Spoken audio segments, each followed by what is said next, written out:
de la clase por el tweet y también la vamos a transmitir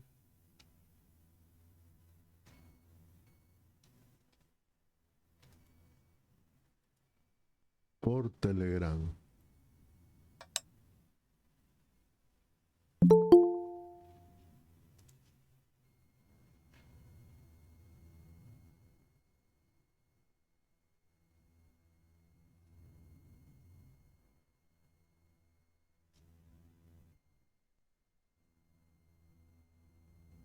Bien, ya está saliendo por Telegram.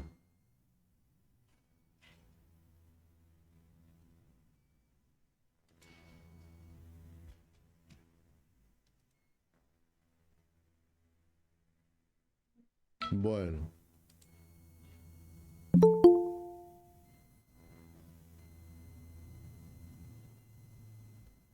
decíamos que el análisis matricial de estructura es, voy a ir a la pizarra, creo que mejor es en la pizarra.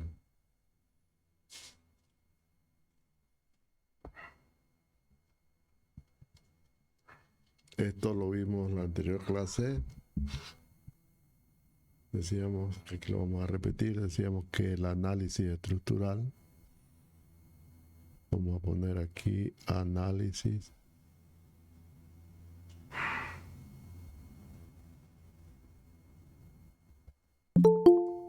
estructural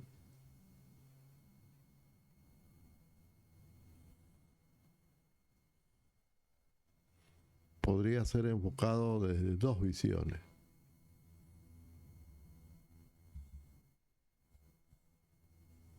¿No? Analítica y numérica.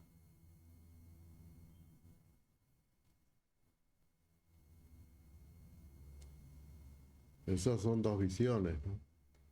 Analítica,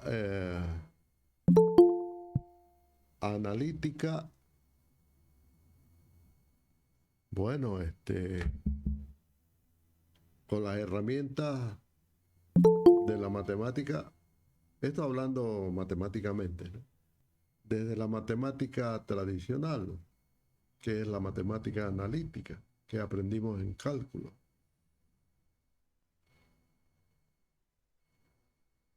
O sea, analizando la estructura como, o cualquier sistema estructural como una continuidad, ¿no es cierto?, de partículas. Todo es continuo y obviamente elástico. Pero también esa visión analítica la podemos hacer de fórmula numérica, de dos formas numéricas. Una discretizando el dominio de las funciones, discretizando el dominio matemático entonces. Y otra discretizando la estructura. Fíjense, dos cosas distintas, ¿no? Una la discretización matemática aplicada a las matemáticas y otra la discretización aplicada a las estructuras. Entonces salen dos soluciones desde el punto de vista numérico. La solución numérica en sí, que es a través de varias, hay una metodología que más se usa, se llama diferencia finita, y la otra se llama elemento finito. Entonces, esta visión, podríamos llamarlo, esta forma de resolver las estructuras, numéricamente hablando, nos genera el método de las diferencias finitas, y el método de los elementos finitos. Eso, ¿por qué la diferencia?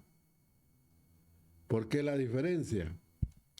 Porque la diferencia finita es una discretización matemática a las estructuras matemáticas que se utilizan en el análisis estructural. En otras palabras, a las ecuaciones diferenciales, a las funciones diferenciales que se aplican al análisis estructural. Entonces es una discretización estrictamente matemática. Sin embargo, la metodología de elemento finito, que también es numérica, la discretización se aplica al modelo estructural. ¿Está bien? Entonces son las dos diferentes. Y esa es la que nos interesa, el método de los elementos finitos. Pero como es numérica, necesita lógicamente una base matemática. ¿Y cuál es esa base matemática? De hecho, que cuando hacemos una discretización estructural, no matemática, sobre la masa, ¿no? Sobre la estructura. Bueno, primero que discretizar, ese término digamos, lo contrario de continuo es lo discreto. Lo que no es continuo es discreto, podríamos decir así. Por ejemplo, una cantidad discreta son qué sé yo, las botellas que hay en una canastilla. Todas las botellas, la cantidad de botellas es una cantidad discreta. O hay 10 botellas o hay 12. Pero no puede decirse que hay 10 y media, ¿no? 10,22 botellas, no, no hay. O son 10 o son 11 o son 12. Esa cantidad es discreta. De la naturaleza lo vemos por todas partes. Los árboles producen frutas en cantidades discretas, no continuas. Sin embargo, las aguas, el mar, ¿no? Son cantidades continuas, pero que la podemos imaginariamente discretizar, eso es otra cosa. Las estructuras por sí solas son continuas, donde las miremos. Todo es un continuo elástico, ¿no? Bueno, idealmente elástico. Ahí nacen dos conceptos adicionales, ¿no? Dos conceptos adicionales. Uno es la idealización, material ideal, y otra es la discretización.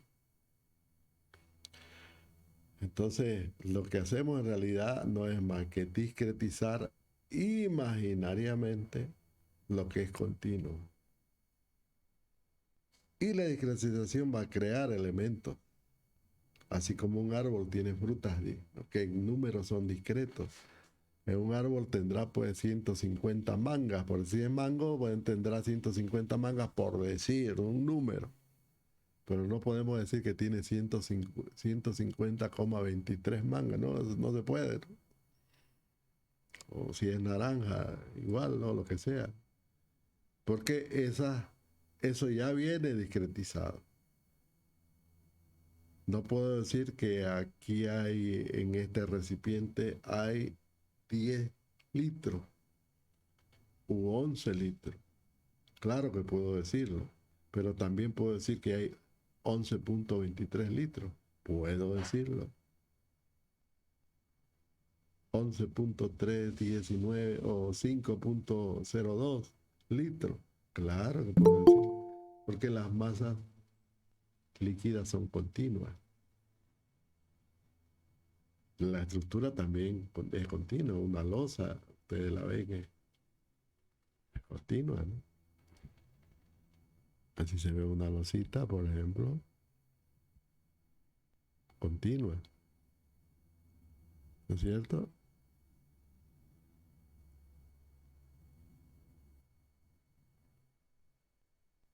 Una sola losa. O una sola bóveda.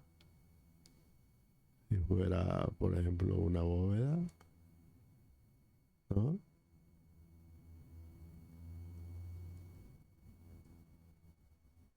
Ahí está una sola estructura.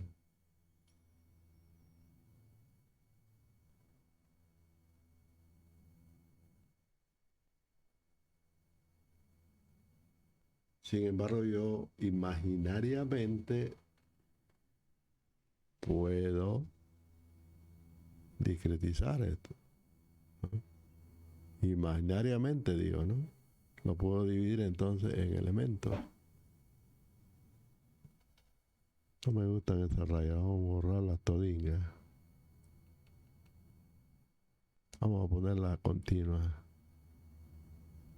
Así, paralela. Imaginariamente, por ejemplo, yo lo puedo dividir esto en triángulos.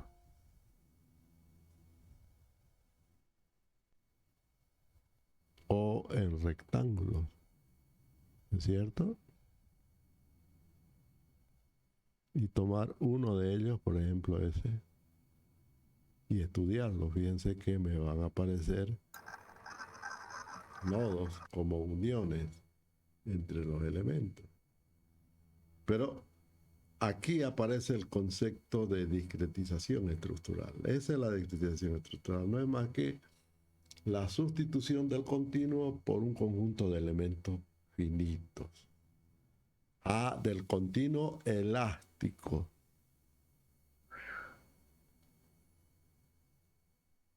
¿No es cierto?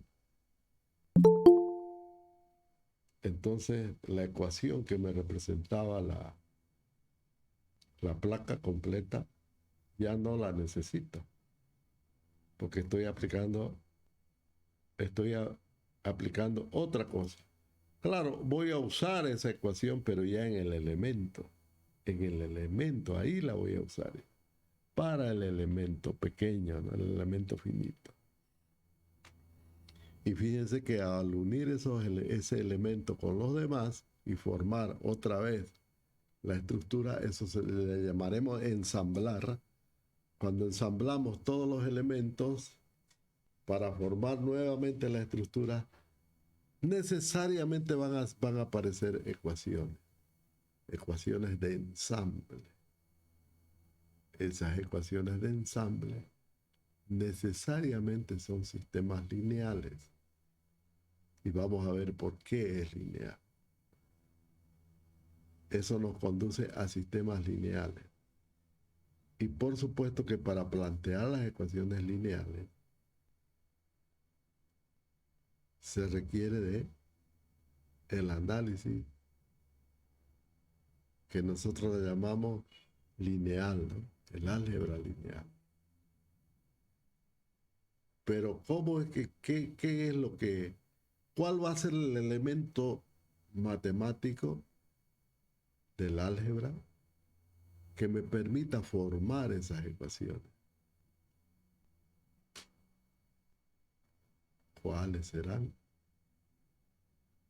Las que serán esos elementos que representen fuerzas y desplazamientos, pues lógico, porque cada elemento tiene que estar en equilibrio, ¿no es cierto? Sí o sí, deben estar en equilibrio. Pero además de eso, tiene que haber compatibilidad. Cuando se mueve un punto, uno de estos nudos, uno de esos nudos que estamos viendo ahí, pues todos estos son nudos, ¿no es cierto? Fíjense, estos son nudos. Este es un nudo. Es justo donde se unen los elementos. Pero claro que se unen también en las aristas. Pero nosotros vamos a hacer solamente la consideración de que la unión es en los nodos. Después vamos a ver qué es lo que pasa con las aristas. Esa es otra cosa. Entonces, son los que se mueven, los nudos. Y podemos plantear una ecuación de movimiento entre los nodos y el elemento, en cualquier punto al interior del elemento. Se llama una función de forma. Entonces podemos plantear una ecuación, una relación matemática entre los movimientos de los nodos con los movimientos al interior del elemento.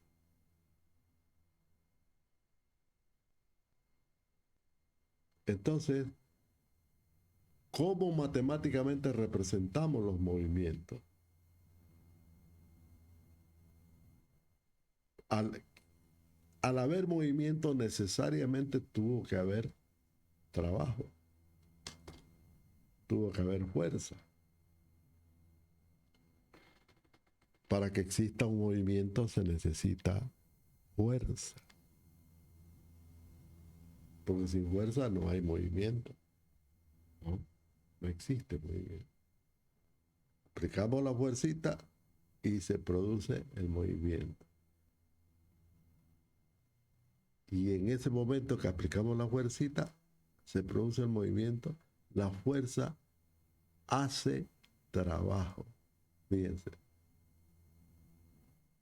Pero el trabajo tiene, es factible, ¿no? Es factible si permanece. Porque no se olviden que el trabajo se transforma en un estado posterior energético. ¿Por qué? Porque estamos asumiendo que el material es elástico, se deforma elásticamente y va a permanecer deformado hasta que quitemos las cargas, ¿no? Y cuando quitamos las cargas, otra vez el material vuelve a su posición no deformada. Por tanto, cuando se quita la carga, es decir, que la fuerza es cero, hay un trabajo contrario al trabajo inicial. Eso se llama energía. Es decir, que el trabajo, en realidad, el trabajo físico de la fuerza, al producir el movimiento, generó una energía interna llamada energía de deformación. Que cuando desaparece la fuerza, esa energía almacenada es la que hace trabajo al revés, ¿no? Del trabajo de la fuerza. Trabajo contrario. Para volver a la estructura a su posición inicial, a su condición inicial de no deformada. Entonces fíjense, estamos hablando de dos elementos básicos aquí: fuerza y desplazamiento. Esos son los elementos que tenemos que incorporar en las ecuaciones algebraicas que estamos diciendo, que relacionan los elementos, las ecuaciones de los elementos con los demás para producir el ensamble. Entonces, esas fuerzas son vectores y esos desplazamientos también son vectores. Y como vamos a hablar de vectores, estamos obligados a hablar de álgebra lineal vectorial. Porque justamente estamos hablando de eso, de fuerza y desplazamiento, que son cantidades vectoriales. Así de sencillo. Que hay que relacionarlos a través de ecuaciones que nacen del álgebra lineal. Ese es el motivo por el cual utilizamos ecuaciones lineales.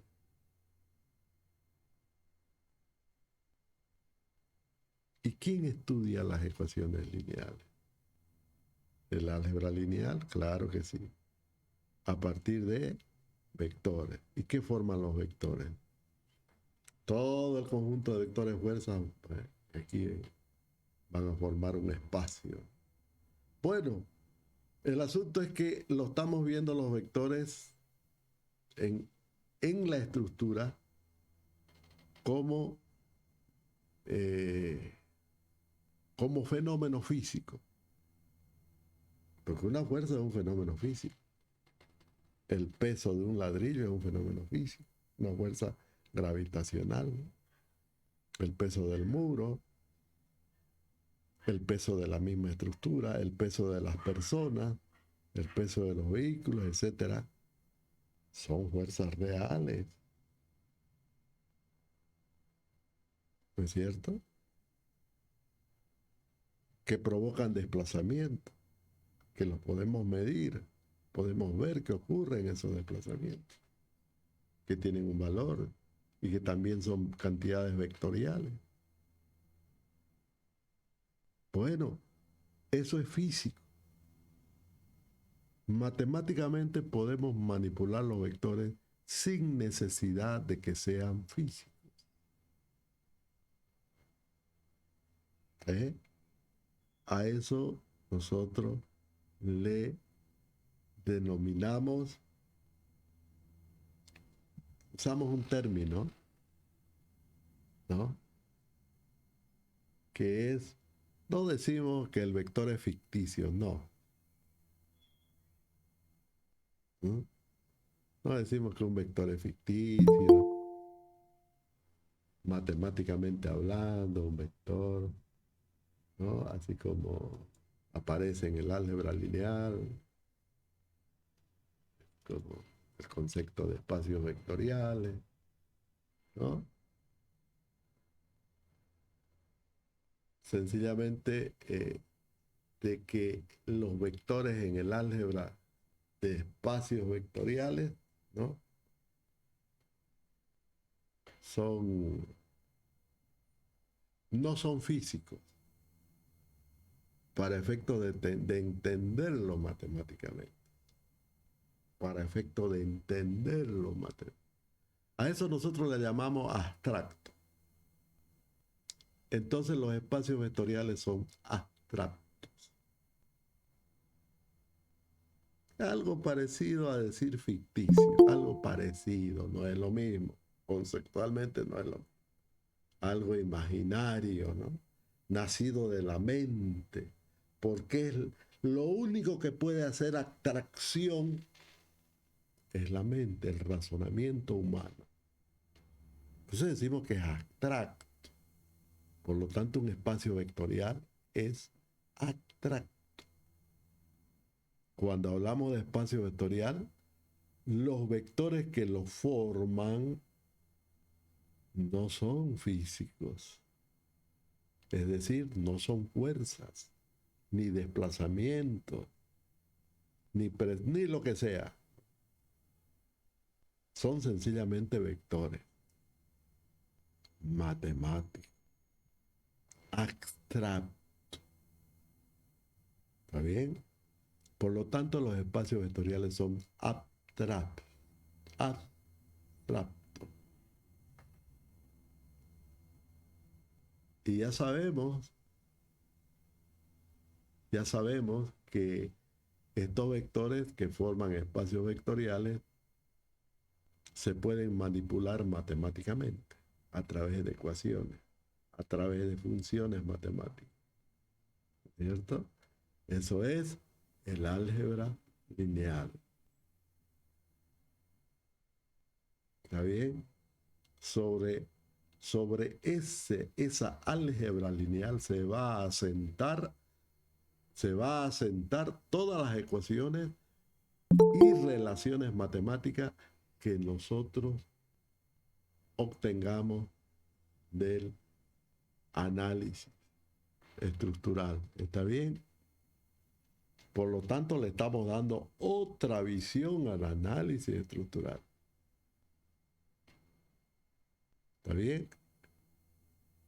Y obviamente, al aplicar los espacios vectoriales a nuestro análisis estructural, van a surgir ecuaciones, sistemas de ecuaciones lineales que van a hacer relación entre estos vectores. Y ocurre que una vez que esté formado todo eso, recién vamos a ir a imponer las condiciones que nos da ya la estructura, ¿no es cierto? La estructura misma. ¿Qué debe ocurrir en la estructura? Debe ocurrir que debe estar en equilibrio, debe ocurrir que debe haber compatibilidad de desplazamiento, debe ocurrir que en algunos puntos la estructura no tiene desplazamientos, ¿no? En algunos puntos tiene que apoyarse, ¿no es cierto? Entonces todo eso hace una serie de condiciones que las incorporamos a las ecuaciones lineales, surgidas de la teoría de espacio vectorial. Eso es. Y el resultado, obviamente para manipular esas ecuaciones, tiene que ser a través de métodos matriciales. Es por eso que usamos las matrices, surgen de ese análisis.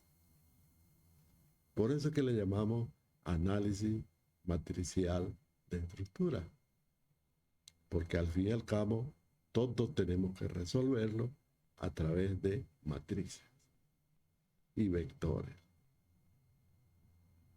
Así de sencillo, joven. Por lo tanto, necesitamos dominar el álgebra vectorial, los espacios vectoriales. Ahí tienen ustedes la definición, les estoy mostrando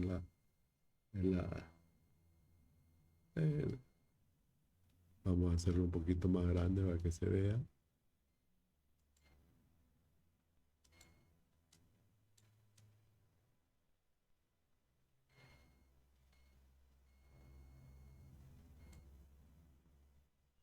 Eso lo van a encontrar en cualquier libro de álgebra. Yo les voy a dejar más tarde, cuando les suba la clase de hoy, les voy a subir un libro de álgebra, que es muy sencillo, muy fácil, enfoca muy bien los conceptos, muy bonito, fácil, no se complica en definiciones, porque al fin y al cabo los ingenieros somos prácticos, ¿no? Nos interesa agarrar lo que nos interesa para aplicarlo y punto. De ahí no nos metemos más allá, si lo necesitamos nos meteremos, ¿no? Es así, hay que ser práctico, pero también sin perder la perspectiva del concepto, del principio. Eso es así.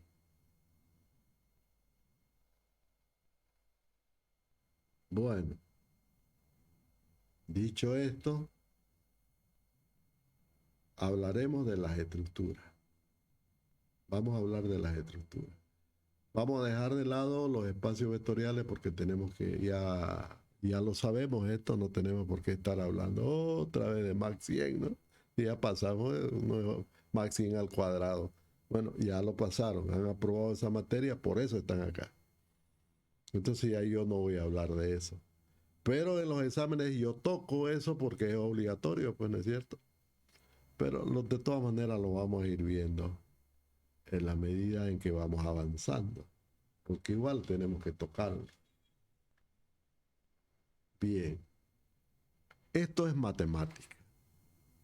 Hablemos de la estructura.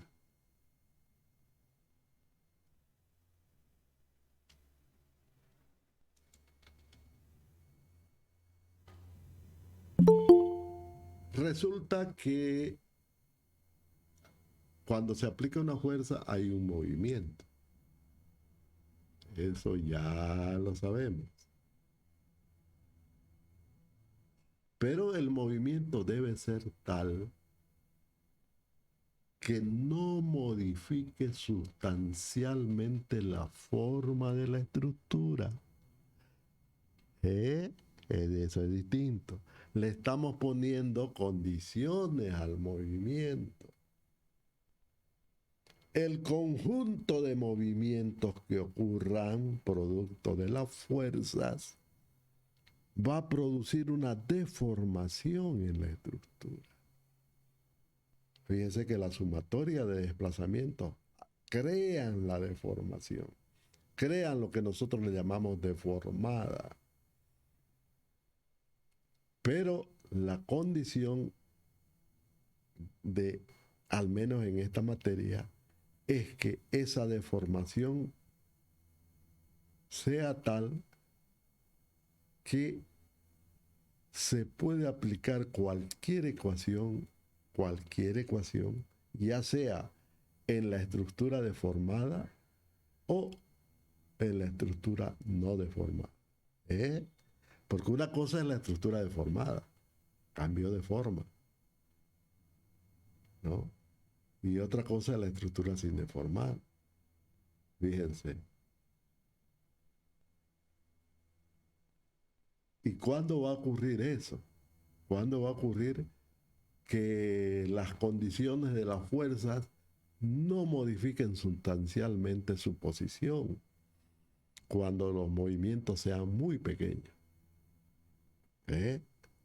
Cuando esos desplazamientos son pequeños, estamos entonces dentro de la teoría elástica. Eso se llama la teoría de las pequeñas deflexiones o teoría de primer grado.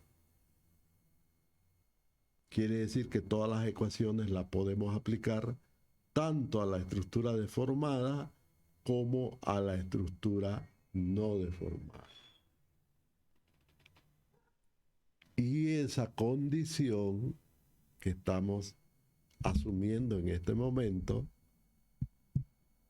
¿está bien? Es una hipótesis. ¿Está bien? Entonces, la primera hipótesis que vamos a plantear es la linealidad. ¿Está bien?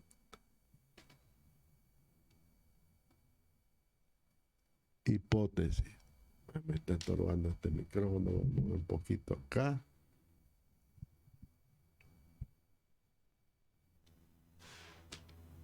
¿No? Así como se ve este micrófono. Lo que pasa es que mi pizarra la tengo al frente y el micrófono lo tengo adelante de la pizarra. No es lógico. Entonces me voy a echar un poco así para poder escribir en la pizarra. Entonces ponemos hipótesis. Hipótesis.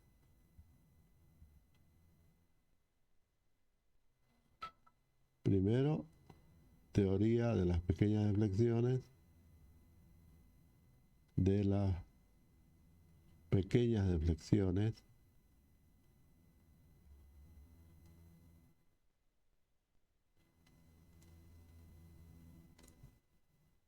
No importa el orden, podíamos poner por menos linealidad elástica, ¿no? Esto es la ley de Hooke. ¿Qué quiere decir? Que cualquier fuerza, si esto es tensión y esto es deformación, cualquier fuerza me produce una tensión tal que su desplazamiento, su deformación es esta, ¿no? Y ese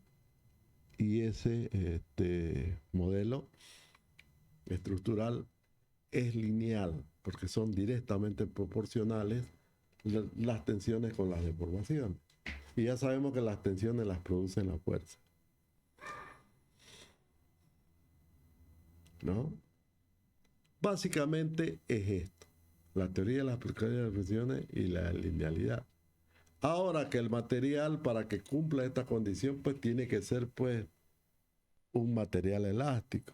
Y el material elástico tiene una característica, es isótropo. Quiere decir que las partículas que lo conforman son las mismas en cualquier punto de la estructura. Porque si no es así, pues no se va a poder, no sería elástico, ¿no? Así de sencillo. Material isótropo. Mientras más tienda a ser un material isótropo, más elástico va a ser.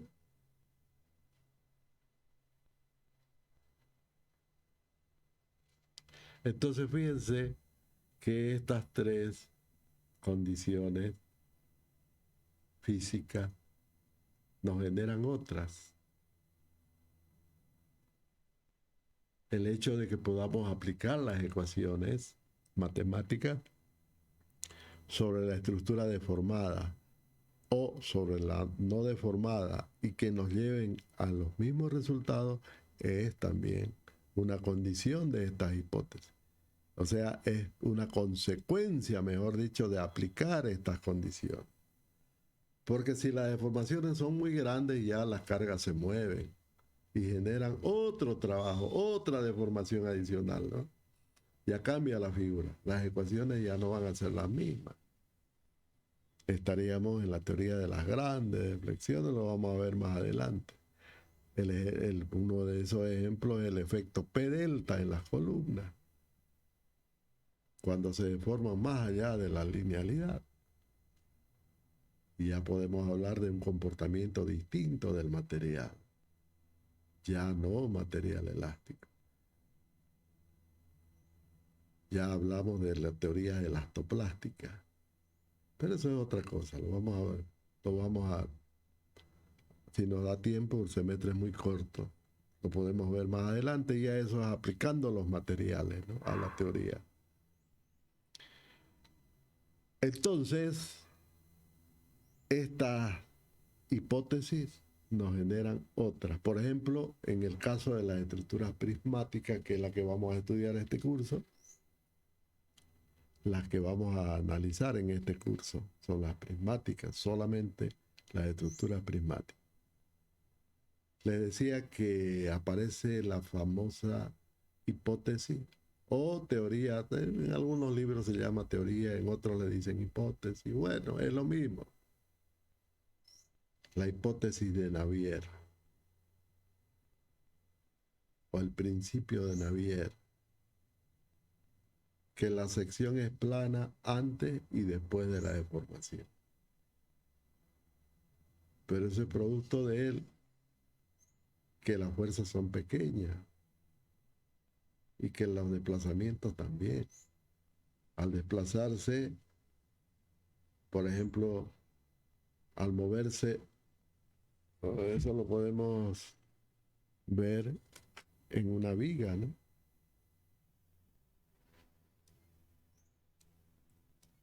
Esto lo podemos ver en una viguita, simplemente apoyada.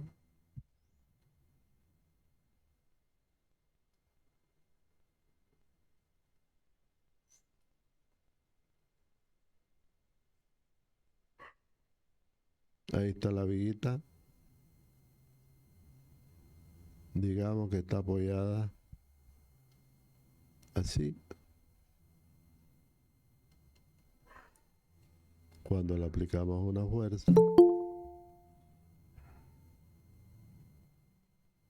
por supuesto que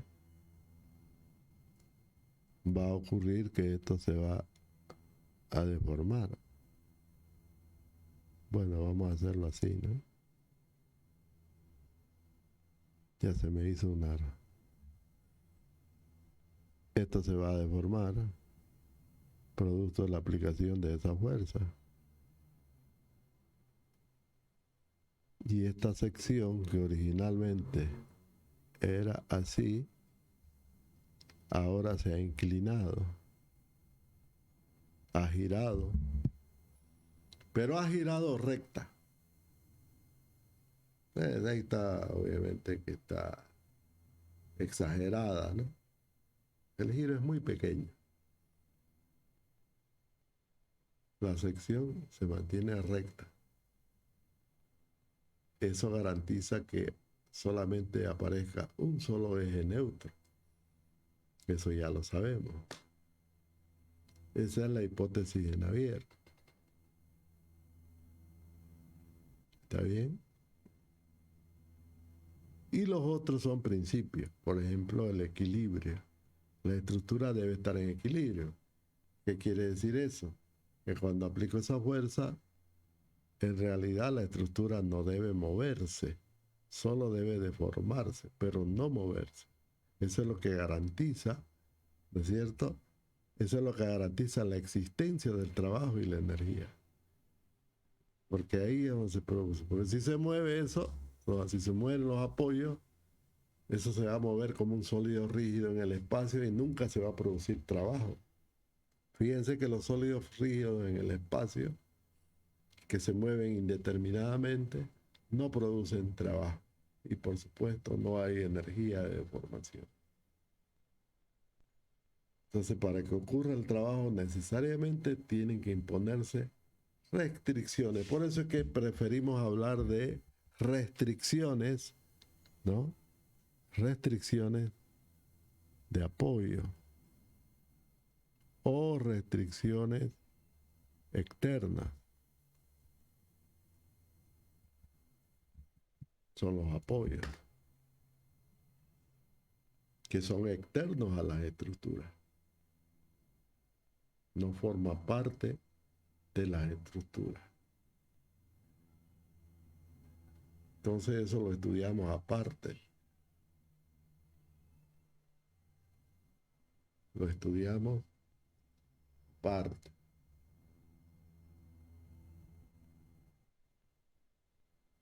Muy bien, joven. Hasta ahí.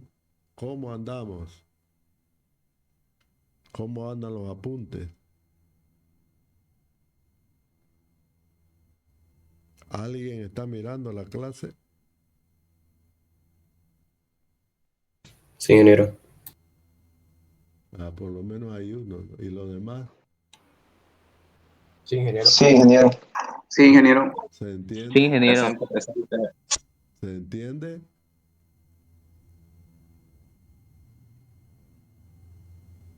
¿Se entiende o tienen dudas?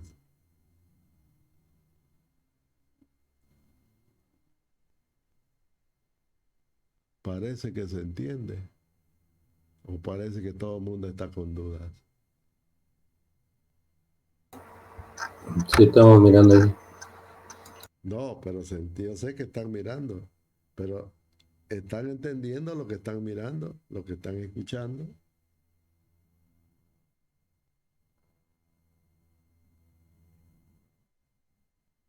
Esa es la pregunta. ¿Están entendiendo?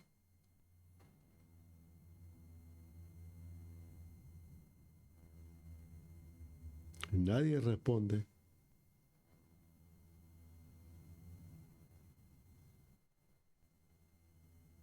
Todo lo que hemos hablado hasta ahora lo hemos visto en las otras materias. Lo hemos visto con el profesor Quilla, con el profesor, no sé quiénes serán los profesores. Al único que conozco es a Quilla y a Beta, y quién más dará pues estructura. Tal vez, no sé, el ingeniero Pérez o el ingeniero Romero. El ingeniero Peredazo, el ingeniero. Allá, Sería el ingeniero Cayoja. Cayo, El Belmonte. ingeniero Solís también. ya. El ingeniero Solís El también. ingeniero Belmonte. Con todos ellos han visto todo esto que estoy repitiendo, ¿no es cierto? Claro que ellos no les han dado el enfoque matricial, ¿no? Les han dado el enfoque, digamos, natural, que es el matemático analítico, utilizando cálculo, ¿no? Utilizando las ecuaciones diferenciales que se originan a partir del análisis, como un continuo elástico. En este caso no estamos hablando del continuo elástico. Vamos a hablar del continuo transformado en un discreto. Pero igual vamos a repetir todos estos conceptos más adelante. Bien.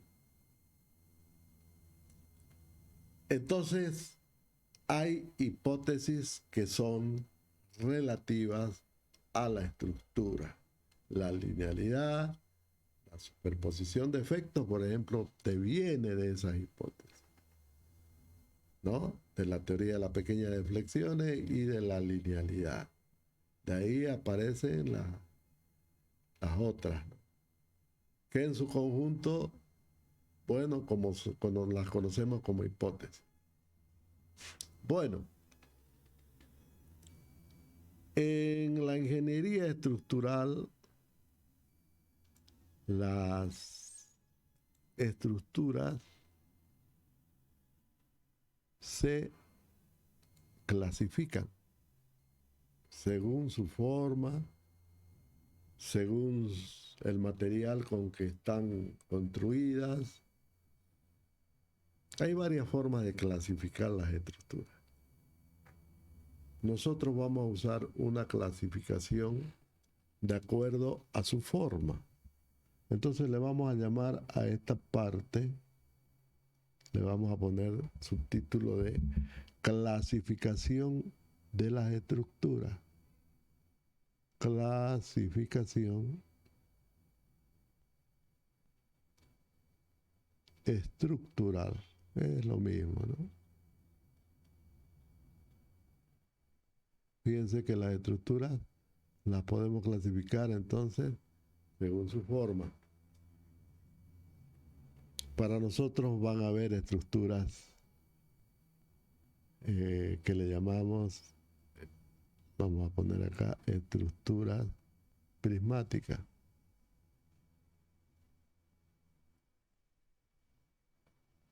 Tiene varios nombres. También o unidimensionales.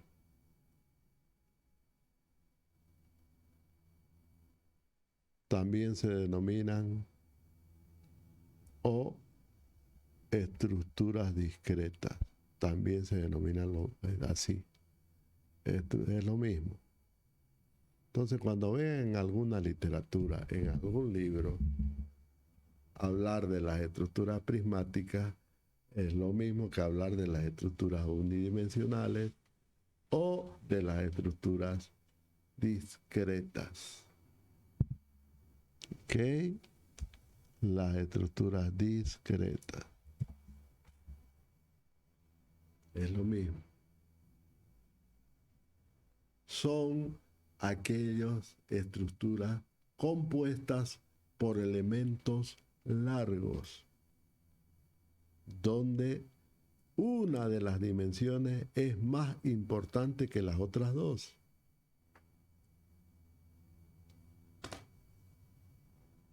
Fíjense lo que estoy hablando. Cuando digo elementos, quiere decir que una estructura está formada por elementos. Por ejemplo, una cercha está formada por elementos, ¿no? Y elementos largos, que son prismáticos, porque forman prismas. Y decimos que son unidimensionales porque la largura, el largo del elemento, es más importante que la sección. ¿Eh? Pero además decimos que son discretas porque los elementos los podemos contar ahí, lo podemos ver, los elementos como número de elementos. Fíjense el término discreto, cómo lo estamos usando. En una cercha, entonces podemos ver las tres condiciones escritas aquí, ¿no? Podemos ver esas condiciones. Que los elementos son largos, ¿cierto?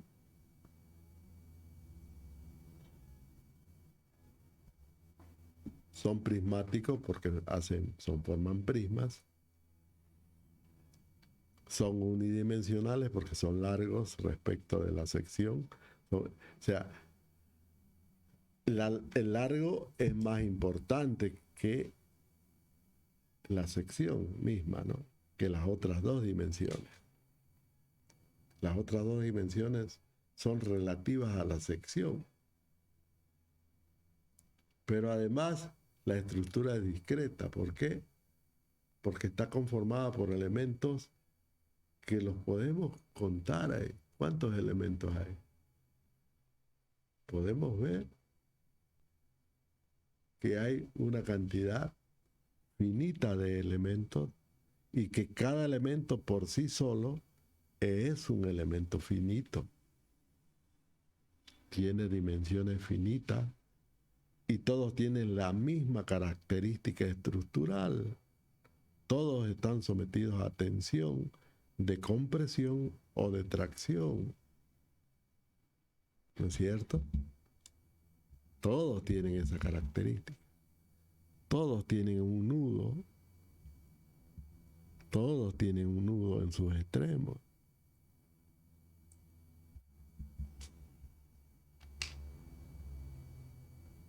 Entonces es lógico que una estructura discreta, que viene discretizada, no es lo mismo que una estructura plana. Entonces el otro tipo de estructura es precisamente la estructura plana, ¿no? Estructura, vamos a poner aquí, estructuras planas.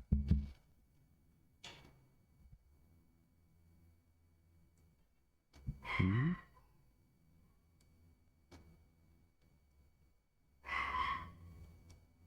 Estructuras bidimensionales.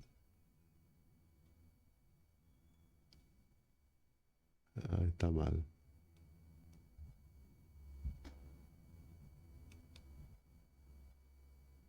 Bidimensionales, planas o continuas, para diferenciarla de la discreta. ¿Cuáles son las estructuras dimensionales? Que también podemos decirle que son estructuras planas, o también podemos decir que son continuas, ¿no? La losa, por ejemplo, la losa delgada. Es importante lo que les estoy diciendo, ¿no? Losa delgada, a diferencia de la losa gruesa. La losa delgada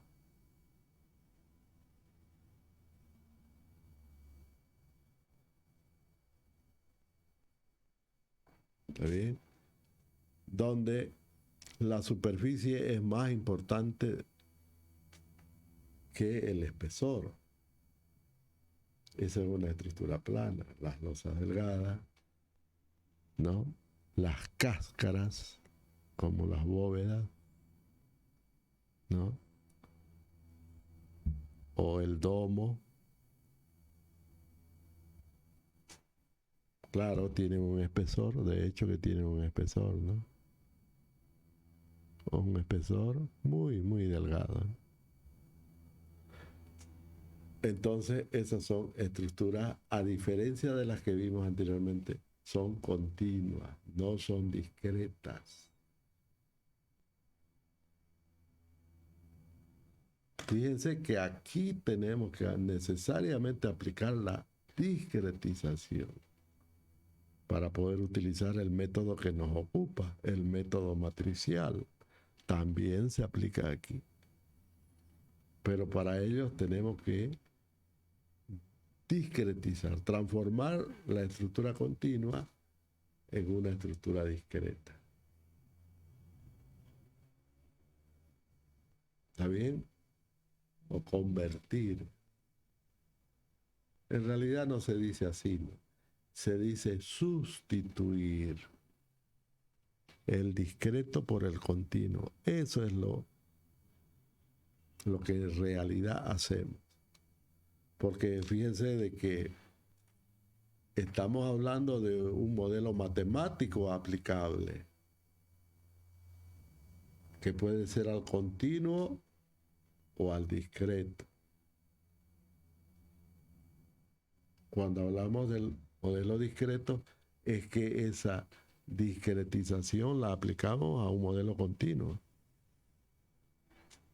Que evidentemente la estructura que vimos anteriormente, la cercha, o la viga, la columna, las vigas continuas, los pórticos, las cerchas espaciales, todo eso son estructuras discretas. Pero como un todo son continuas, como un todo. Pues no se olviden que por los nodos se transmite esfuerzo, al menos en los pórticos, ¿cierto? En un pórtico donde no hay articulación, o un marco rígido, no sé, estos son los nodos, se transmite esfuerzo, entonces hay continuidad elástica. Por lo tanto, es continua, pero la forma es discreta. Porque la forma nos dice que directamente los elementos son largos y que sabemos dónde comienzan y dónde terminan cada elemento. O sea, viene predispuesta a la discretización directa. Directa. Por eso es que normalmente se le denomina estructura discreta. ¿Ve? En cambio, estas no. Estas obligatoriamente tenemos que discretizarlas, ¿no? Porque ahí no hay elementos. Toda la estructura en sí es un solo elemento. Ah, pero ¿cómo la estudiamos? Matemáticamente siempre planteamos la ecuación de la placa, ¿no? Para la placa. Y en el caso de las cáscaras, las ecuaciones de las cáscaras. Eso era antes, ¿no? Pero resulta de que eso siempre nos va a llevar a soluciones de acuerdo al modelo físico. Entonces, cuando se aplica antes, ¿no? Antes de la computadora, cuando se usaban las metodologías clásicas, siempre las ecuaciones se aplicaban a la forma de la estructura plana. Entonces no había una metodología universal, ¿no? Solamente los genios matemáticos de tensión, de formación, y todos podían utilizar eso. Claro, nosotros lo aprendíamos en la universidad, ¿no? Porque el profesor nos enseñaba. Pero eso ya no se usa. Porque ahora está el software, ¿no? El software de ingeniería, está el SAP 2000 que nos resuelve con facilidad este problema. Hay varios programas para resolver este tipo de problemas. El ANSI, por ejemplo, es un programón espectacular. El ANSI, así se puede que lo conozcan. Tal vez si tengo tiempo les puedo mostrar algo de ANSI. Es el mejor que hay, ¿no? Es un software dirigido exclusivamente para el método de los elementos finitos, para resolver cualquier forma, para la que ustedes quieran. Iteración suelo-cemento, iteración estructura-suelo, el mismo suelo como estructura, para resolver problemas de represa, de canales, lo que ustedes quieran. Es el software más amplio que hay en el campo de los elementos finitos. Entonces ya no es asunto de sentarse a resolver ecuaciones diferenciales que nacen a partir de la forma de una estructura continua, ya no, sino que las discretizamos por elementos finitos y las resolvemos a través de una metodología matricial, que llegamos a constituir ecuaciones inmensas. Podríamos decir 1000 incógnitas es nada, eso es nada. 10.000, 100.000 incógnitas, 100.000 ecuaciones con 100.000 incógnitas, pues resolverlo manualmente eso es imposible. Imagínense si estos métodos no son creados ayer. Estos métodos nacieron en el siglo XVIII, 1700 y pico, 1768. Unos añitos después de Newton, el siguiente siglo después de Newton, el siguiente siglo después de, más o menos en la época de los grandes ingenieros, ¿no? Cauchy, Riemann, en la época de Gauss. ¿Ve? Empiezan a aparecer estas metodologías aplicadas a estas estructuras. Pero lógicamente, como no tenían computadora, no se podía pues, resolver. Pero ya empezó a hablarse de los métodos discretos, porque ellos lo inventaron en esa época, solo que no lo podían aplicar. Entonces los ingenieros del siglo XX, ya de 1900 y algo, lo que hicieron es tomar esos conceptos de los métodos discretos creados en el siglo anterior y aplicarlos, hacerlos prácticos. Pero ¿cómo hacerlos prácticos sin computadora? Antes de la mitad del siglo XX no habían computadoras. Las computadoras recién aparecen en la década de los 50. Pero antes se hicieron edificios con este método. No exactamente con este método. Con este método amputado empezaron a hacer cortes a las ecuaciones. Y ahí generaban otras metodologías, inclusive haciendo que las ecuaciones se resuelvan por el método de relajación, ¿no? Que lo inventó Hardy-Cross. De ahí el método de Hardy-Cross, el método de relajación de momento. Después avanzó más que Cross, avanzó Carney para plantear su famoso método de Carney. Y todavía vino un japoncito después de la Segunda Guerra Mundial, ya en los años 50, para hacerlo más práctico el método de Carney, ¿no? Se llamó el método de Takabella. Pero seguían siendo métodos que necesitan del papel y lápiz, obligatoriamente. Formulitas que se aplican a los nudos y de ahí se van transmitiendo esfuerzo a los otros nudos. Es decir, se resuelve sobre la misma estructura a través de una metodología numérica. Entonces, cuando aparecen las computadoras después de la mitad del siglo XX, estamos hablando de los años 60, 70, 80, de ahí para adelante. Ya no necesitamos amputar el método matricial.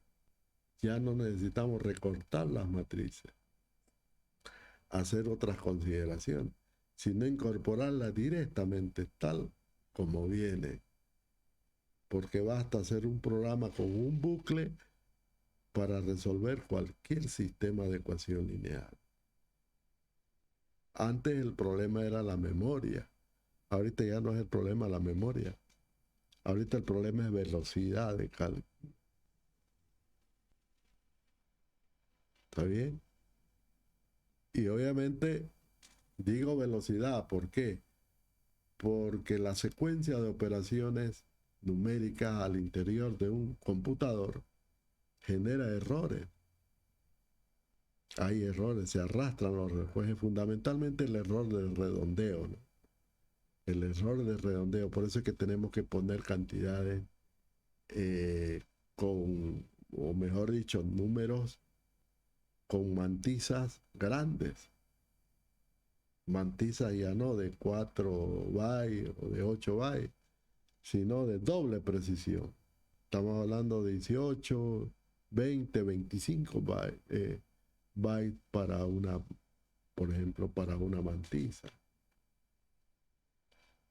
De tal manera que el número, ¿no?, que se arrastra sea un número con muchísimos decimales, para que el error de redondeo no afecte mucho a los resultados, especialmente cuando las ecuaciones son cuando hay muchísimas incógnitas. Ese problema está resuelto con la tecnología. En la medida que va avanzando la tecnología, los procesadores son más rápidos. Y obviamente los resultados van a ser mucho más exactos. Bien, esas son las estructuras bidimensionales que ya sabemos para ser usadas, o mejor dicho, analizadas a partir del método matricial. Necesariamente hay que discretizarla. ¿Está bien? Es decir, sustituir el continuo elástico por un conjunto de elementos finitos que pueden ser rectángulos o pueden ser triángulos. Todo ese conjunto de elementos finitos de ensamble, ¿no? Una vez hecho esto, hecha la malla, esto se llama una malla, la malla de los elementos. Sabemos que los elementos se unen en los nodos, forman una malla de elementos finitos. Estudiamos cada elemento finito, y luego aplicamos los principios de equilibrio y compatibilidad en los nudos para lograr el ensamble y con ello los resultados buscados, ¿no? Que son los desplazamientos, justo los desplazamientos en los nodos y los esfuerzos en los nodos. Ese es el problema y ese debe ser el resultado con el cual ya nos permitimos, ya con las ecuaciones del elemento podemos encontrar la tensión al interior de cualquier punto del elemento, con lo cual representamos el estado de tensión del elemento o el estado de tensión de la estructura. ¿Cuál es el estado de tensión de la estructura? ¿Cómo podemos mejorarlo? ¿Dónde podemos rigidizar más? Etcétera, etcétera. Ahí viene la aplicación. Eso es, jóvenes. Luego tenemos las estructuras tridimensionales. Muy poco se usan, pero ahí están, ¿no? Se puede usar el elemento, casi que ningún software lo trae, si no lo podemos modelar. La ventaja es que esta metodología permite transformar cualquier sistema espacial en un sistema plano. No hay problema, con facilidad se puede hacer. Entonces tenemos las estructuras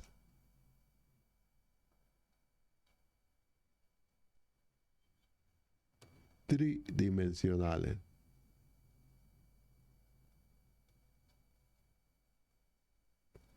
O estructuras sólidas o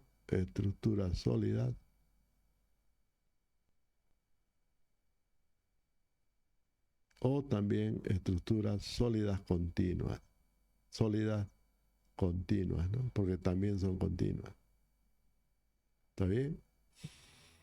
Entonces aquí están, por ejemplo, las represas. Fíjense que las represas, si nosotros las rebanamos, podemos estudiarlas como estructuras planas, confinadas, lógicamente, ¿no? Está el suelo. Aquí estudiamos el suelo como una estructura sólida, pero también lo podemos rebanar el suelo para estudiarlo como estado de tensión plana. Claro que se puede. Por eso les decía, ¿no? Generalmente las estructuras sólidas o sólidas continuas o tridimensionales, pues las tres dimensiones son importantes, ¿no? Por eso se denominan tridimensionales. Pueden ser analizadas como bidimensionales. El caso de la represa, el caso de los muros, por ejemplo. Los muros de sostenimiento que son tridimensionales. ¿Ves? Un murito, ¿no? Un muro de... Estos muros pues que se usan en los suelos.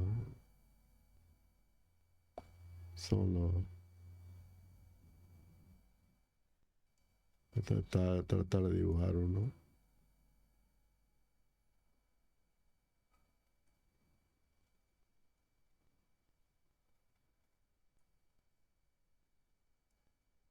¿No? Claro que yo puedo tomar una, ¿no? Así. Y esto ya es una estructura plana, un elemento plano, ¿no? Y es discretizar esa parte y estudiarla, ¿no? Está confinada, pero igual voy a tener buenos resultados. Pues eso puede ser un muro, una represa, el mismo suelo, son estructuras tridimensionales que se pueden analizar como estructuras planas, tomando randas, ¿no? Así, ¿no? Partes de ellas. Entonces tenemos, desde el punto de vista de la forma, una clasificación en tres, ¿no? En tres. En estructuras unidimensionales, bidimensionales y tridimensionales. Las primeras, las unidimensionales no necesitan una discretización, digamos, porque ya viene hecha la discretización. En cambio las otras no, porque ya hay que hacerle una discretización. Bien, jóvenes, esa es la manera en que en el análisis matricial nosotros aplicamos la metodología. A partir de esta concepción estructural y las hipótesis planteadas, ¿ve?, asociadas al álgebra lineal, ya tenemos los condimentos necesarios para poder plantear una metodología de cálculo que se denomina el método de los elementos finitos. Es un método matricial porque matemáticamente resultan matrices y las matrices tienen la ventaja de ser sistematizadas, de ser resueltas a través de sistemas informáticos, que es lo que buscamos. Al finalizar el curso, ustedes tienen que ser capaces de poder utilizar cualquier software. Todos los softwares por sí solos se enseñan. No necesitamos cursos.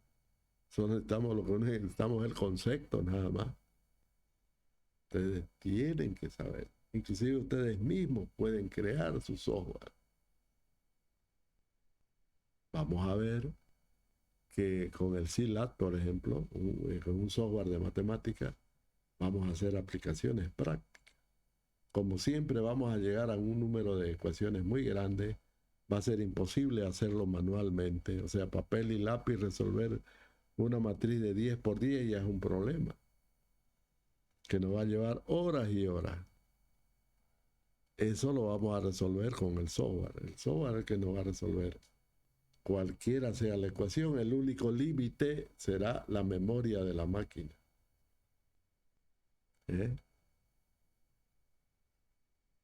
Ya vamos a entrarnos más adelante en las aplicaciones prácticas. Bueno, finalmente vamos a entrar a el otro concepto que aparece en la ingeniería estructural, que son las relaciones físicas. Las cosas son las relaciones físicas y otras las relaciones matemáticas. ¿Cuáles son las relaciones físicas? Todas las relaciones físicas son el trabajo, la energía, la fuerza, y la relación está en que la fuerza y los desplazamientos generan energía, generan trabajo y energía. Esa es la relación. ¿Está bien? Pero a esos elementos o a esos fenómenos en ingeniería estructural se denominan las grandezas mecánicas. Las grandezas mecánicas.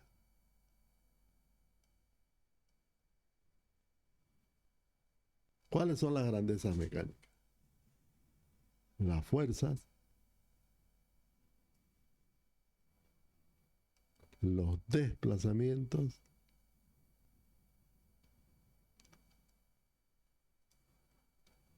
la tensión y la deformación. Tensiones vamos a ponerle, deformaciones. Esas son las 4 grandezas mecánicas. ¿Por qué se denominan así? Porque sí o sí aparecen en cualquier estructura. Sí o sí.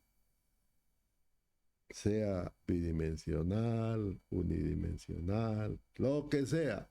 Sí o sí aparecen esos 4 fenómenos que se denominan grandezas mecánicas.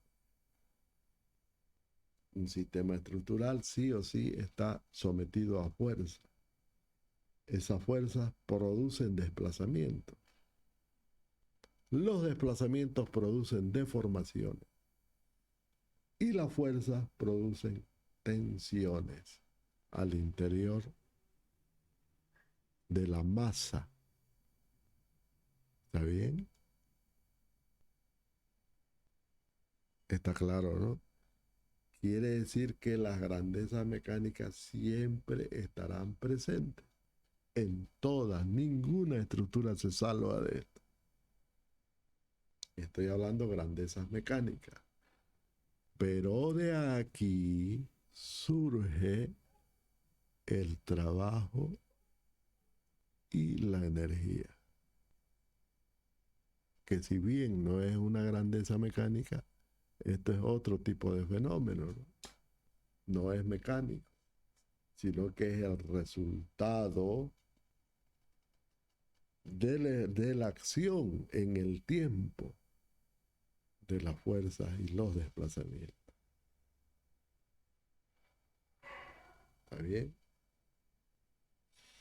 Entonces, esas son las grandezas mecánicas que producen trabajo y energía.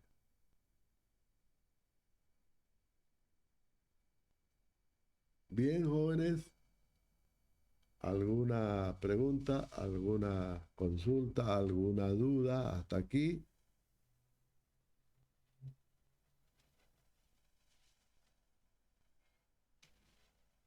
Parece que todo anda bien. Parece que no hay ninguna duda.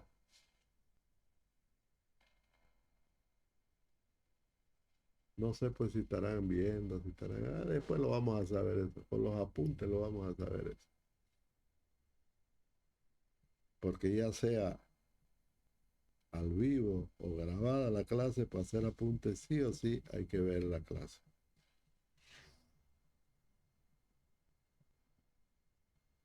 Sí o sí. Y los apuntes no es más que lápiz y papel y su propia letra. La letra de cada uno. Es facilingo, ¿no? Facilingo, a ver quién lo hizo estos apuntes. Facilingo comprobar eso. Bueno, lo que yo quiero es que aprendan. Al fin y al cabo, para eso me pagan. Y que al final, cuando sean profesionales, les quede estos conceptos porque sí o sí los van a necesitar. Sí o sí.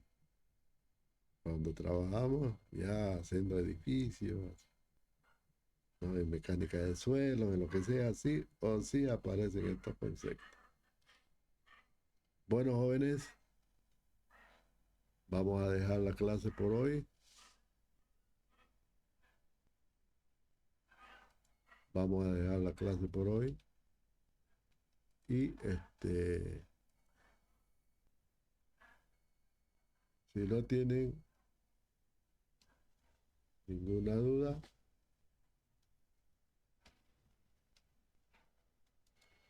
nadie dice nada, Disculpe, ingeniero, ¿va a habilitar el tema de la asistencia? ahorita lo habilitamos.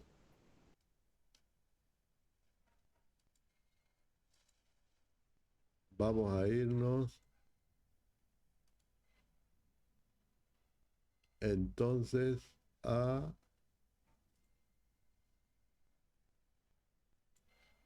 la asistencia.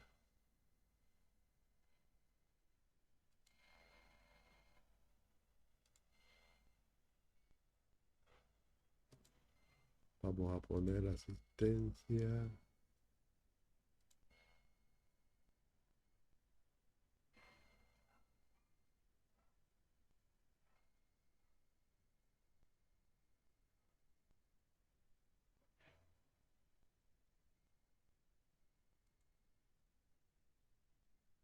Fecha 29 de marzo, desde las 13:45 hasta las 16 en nuestra clase, ¿no? Vamos a terminar un poquito antes porque ya están cansados. Si avanzo más, te voy a cansar más. Vamos a avanzar hasta ahí. Es que además no hemos hecho descanso. Siempre que estamos en el presencial hacemos un paréntesis. Ahora, de aquí para adelante lo hacemos el descanso.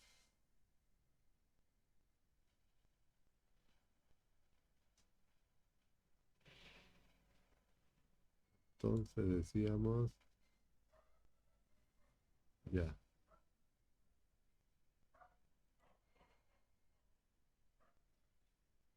Bueno, la cosa es que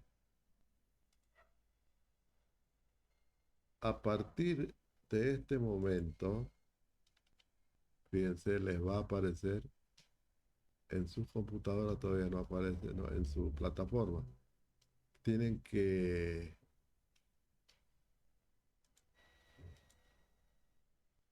que eh, actualizar su página. Le va a aparecer este icono en rojo, asistencia.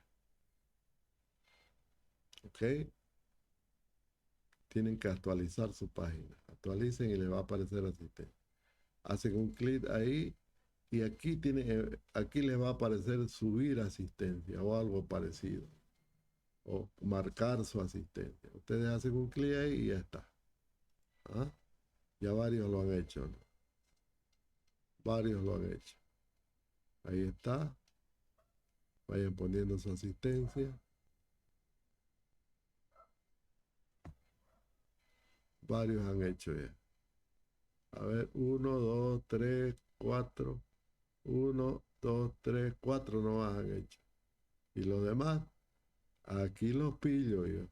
Veo que los demás no están en línea, no están mirando. No saben que se está tomando asistencia, porque no están en clase, están en otra cosa. Ingeniero, disculpe, no le entiendo cómo enviar mi asistencia. Ya la actualicé y estoy ahí, pero no lo entiendo. No es que tiene que subir, tiene que hacer un clip sobre este icono. ¿Lo está viendo, no? Ya, Ahí hace un sí. clic y le va a aparecer esta ventana. Y aquí abajito le va a dice sube a subir la asistencia o algo por el estilo. Usted hace un clic ahí y ya está. ¿Ve? Y yo tengo que ver aquí que ya varios ya ve, aumentaron ya no son más de 4 ya lo que han puesto presente. Hay varios que no han venido a clase que obviamente no van a tener falta. O por ahí lo dejaron encendido el celular, ahí se fueron a hacer otras cosas y no saben que estoy tomando asistencia en este momento. Cuando vengan y hagan su asistencia, tarde van a venir a decirme, yo estuve presente. No me consta. Solamente lo que marcaron, eso sí me consta. ¿Ve? No hay cómo pelarle, ¿no? Entonces, ya todo el mundo subió a su asistencia, ahora apago. Ya no se ve. Listo, jóvenes. Eso es todo. Ya nadie puede subir su asistencia. Ingeniero, Diga, disculpe, diga.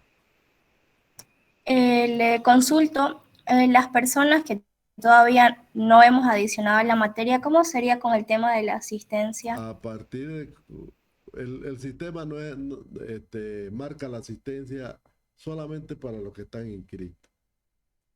¿Me entienden? Los que no están inscritos, Claro, pues es lógico que no va a marcar nada. Le va a marcar la asistencia, pero a partir de que usted se inscriba en la materia. entonces, digamos, al momento de inscribir la materia, estas clases serían como que hubiese faltado nomás. No, no hay falta. Ah, ok, No se gracias, preocupe. ingeniero. Muy bien, jóvenes, ¿qué más? Bueno, aquí terminamos entonces la clase de hoy. Pasen buenas tardes. Hasta luego. Hasta luego, Hasta ingeniero. luego. Hasta luego, Hasta ingeniero. luego, Hasta luego. Inge. Hasta luego. Hasta luego.